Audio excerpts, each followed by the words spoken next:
Good evening to you both, and we'll start with the significant development today on the stalled teacher contract front, that being the Alberta Teachers Association announcing strike action if a deal is not reached by October 6th. So, Donna, how does this play on the heels of the Premier and the Finance Minister, who we heard from last night, urging teachers to come back to the table? Actually, I was re-listening to what Minister Horner said last night, and he said that there were two negotiations, two mediations that were set, and that the teachers walked away from them. So that's actually quite distressing, because what I'm hearing from him and what we heard from the Premier in response to the ATA's recent announcement is, yes, we get the point about, we need to compensate teachers more, and there's an offer on the table which is very comparable to what the nurses accepted, and we need to deal with classroom size. Everybody in Alberta knows we have to deal with classroom size. What we're not hearing is what the ideas are for that. We're getting schools built. We're getting, I think the offer was 3,000 more teachers hired in the short term, but it seems like that conversation has gone silent. And if that's what's holding things up, we need to talk about it. And the public needs to understand this, because it is a priority. People are behind that, but we can't talk and avoid here. There needs to be something on the table that we can understand. So maybe, Brendan, to that point, what kind of pressure then does the action of the ATA today, what kind of pressure does that bring on the province, on the provincial government?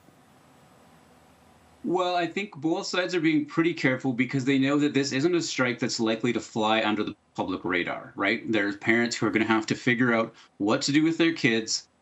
People are going to be inconvenienced. People are going to be noticed. And so you've seen a lot of posturing, trying to make sure that if that does happen, that, the other side is blamed, or that, they've made their position clear. And so you've seen a lot of trying to say, well, we're willing to make a deal, and, we understand what the inconveniences are going to be. So both sides are being very careful. So I think it does put some pressure on the government, in the sense that now the clock is ticking, although there is a lot of time. So maybe not as much pressure as we might have seen. And I think the reason for that is both sides are being really, really careful in how this plays to the public, because they know that that's going to matter, and that this is not something that people are likely going to, miss or fly under the radar. People are going to care and notice, and they're going to be looking to see who they frankly blame for any sort of labor stoppage that happens. Donna, you mentioned a moment ago the Premier expressed disappointment in the development today. That came about at a separate event, a separate news conference. But how do you see this going over with the Smith government? What's likely to be the discussion behind closed caucus doors? I think a great deal of frustration. I mean, what I heard from Horner was, we're not getting the straight goods. We're not getting the real issue on the table. And I think teachers deserve that. There are clearly issues. Stories are everywhere about class sizes being enormous. Kids don't speak English in the class, special needs kids without TAs. We all understand what that looks like, and everybody cares about it. I don't think the government of Alberta doesn't care about it, but it is, I think Brendan's right. This is a war for, who's going to win in the court of public opinion, who's to blame. And I think this whole behind the scenes, all the talk about the policy being imposed by government on school boards, election trustees, all these things are percolating in the background, and it's creating a tension. When I listened to the head of the ATA, I mean, it was almost like he was a martyr for the cause. I get that. I love his commitment, but right now we need solutions, and people are uncertain enough with the economy the way it is. We do not need kids not in classrooms. That just makes life so hard for families.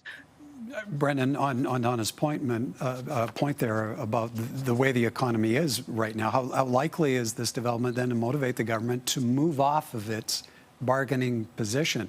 Is the government likely to bring something new to the table for teachers, instead of asking teachers to reconsider the deal that was already there? So there's sort of two things that teachers are asking for. The one is the salary, and then the other is the class size and class complexity.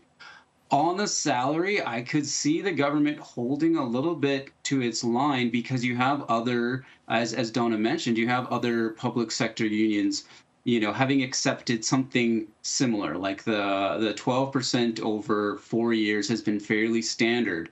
And I think that one's going to be a tough one. And also, with a lot of employees, those increases add up. And as we know, and Minister Horner noted that the budget is there. It's, I guess, deteriorating financial position over the last couple of months. And so there's a lot of uncertainty about what that budget's going to look like with the situation south of the border. Where I could see potentially maybe some more movement is around the class size and complexity, because as Donna said, like, I think there's a certain amount of consensus or recognition of the problem, and so there's where maybe there's more room for movement, I think, in terms of more resources are coming with the New Deal. But I think she's absolutely right that more detail over what exactly the plan is. Like 3,000 new teachers or a certain amount of money, great. But I think there's some room here for a little bit more discussion about what is the actual plan for how that's going to be used. How are we going to know if it's making a difference? Those types of things that allow us to have a good conversation about policy. Donna, how much weight does the court of public opinion, the phrase you used a moment ago, how much weight does that now carry moving forward? To what degree should teachers bank on the support of parents? Oh, I think it's really important. It's always important. When I was in government, having the education file was frankly it was worse than having the electricity file. It's just one of those things that really, really matters to every family. They care about it, so it does matter. But people are just, I mean, COVID is just kind of now a memory. We've got all these other things coming at us, and we've got charter schools that are booming. So it's just a really tricky time. I think the public wants certainty, and we're a meritocracy. We talk about that all the time in Alberta. We're a meritocracy.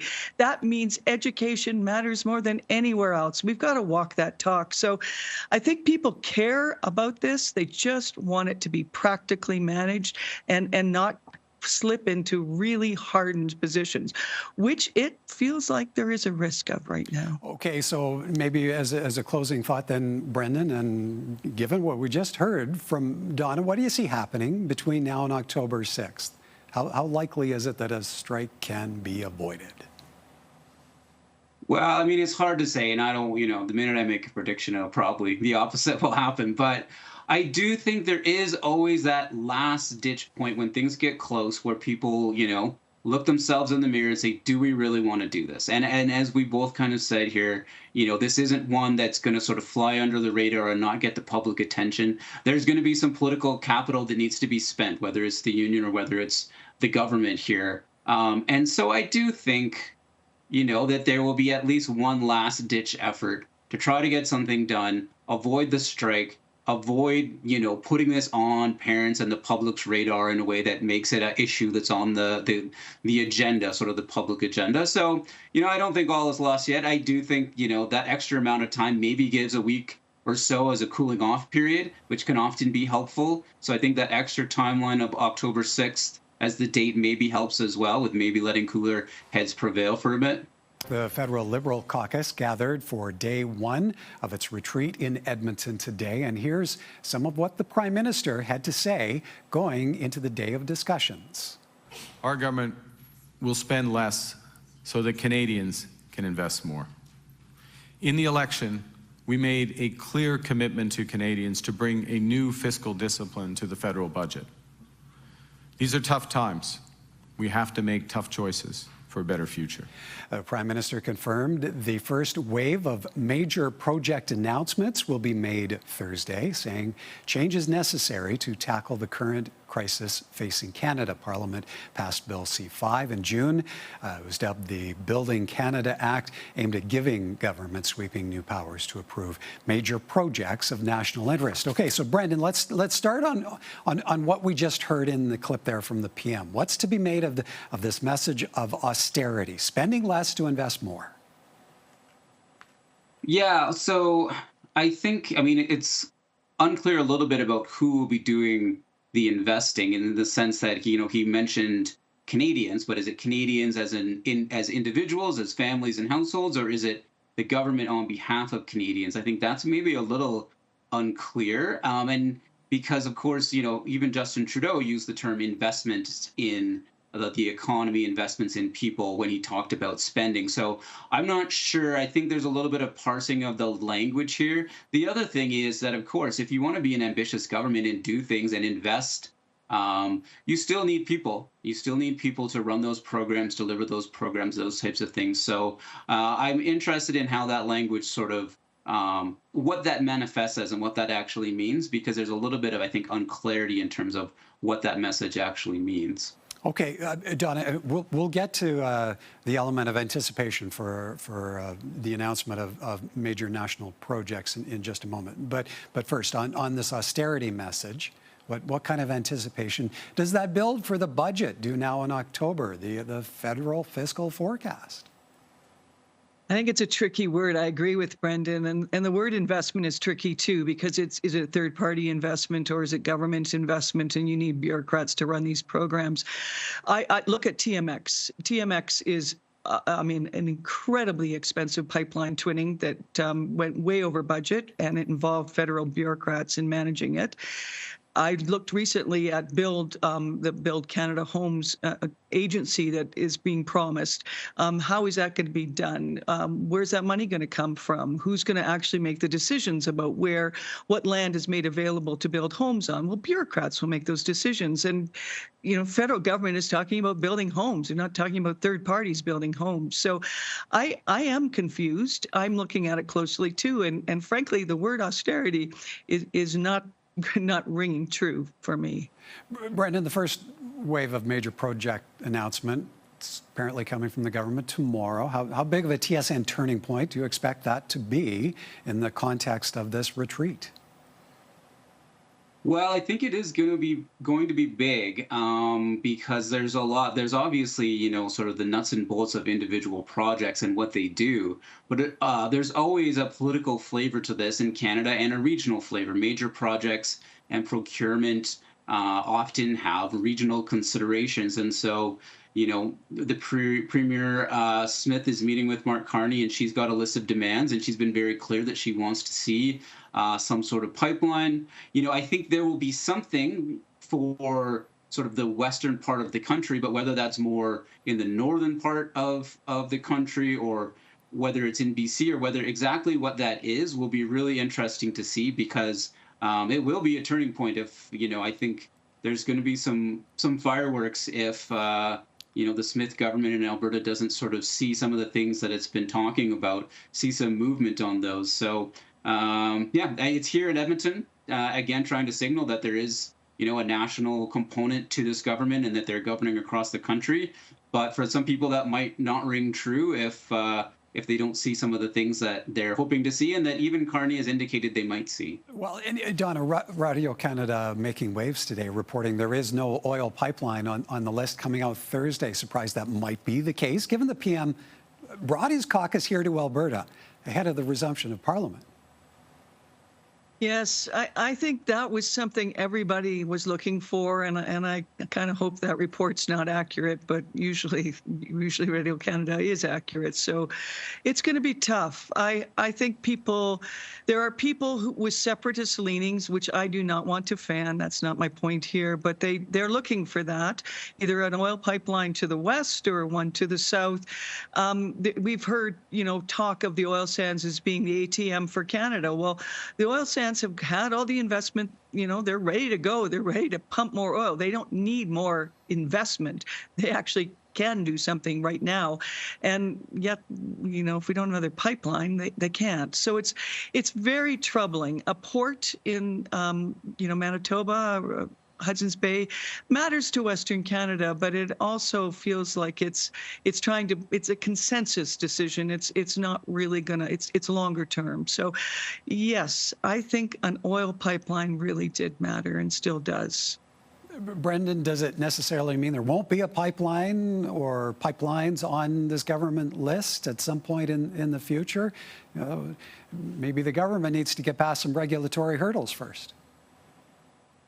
Well, certainly there were reports, that official from the federal government had said, this doesn't mean that there will be no pipelines in the future. It maybe just sort of not in the initial list, whether that's true or some early damage control. We'll sort of see. I know the other project that's been talked about that might be sort of the middle ground is the Pathways Alliance project, the large carbon capture and storage initiative that industry had talked about as well. You know, that could align maybe with and sort of diffuse some of the concerns that have been bubbling up already in Carney's caucus around, you know, taking action on the environment and reducing emissions. He's got to walk that line. Like, yes, Justin Trudeau is gone.